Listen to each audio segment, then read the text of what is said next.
Hello everyone, welcome back. In this video, I will show you how to get tax form from Coinbase. For that, you need to open your web browser and in the search bar, you will have to type coinbase.com.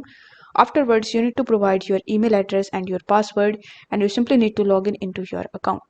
Now, once you have successfully logged in, by default, you will be on the home page where in the top right hand corner of the screen, you are going to see your profile.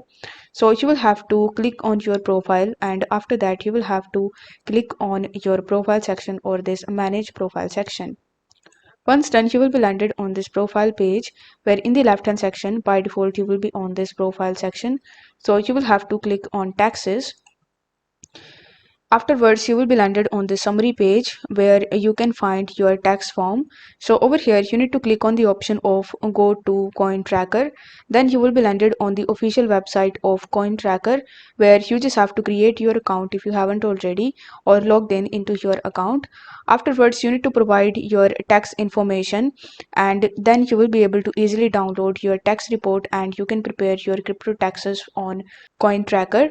If you click on this documents option, then you will be able to see your previous transactions that you have made. So basically you can see your statements and you can even view your Coinbase Pro statements.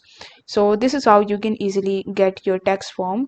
If the video was helpful, then don't forget to like the video and subscribe to the channel. Thank you so much for watching.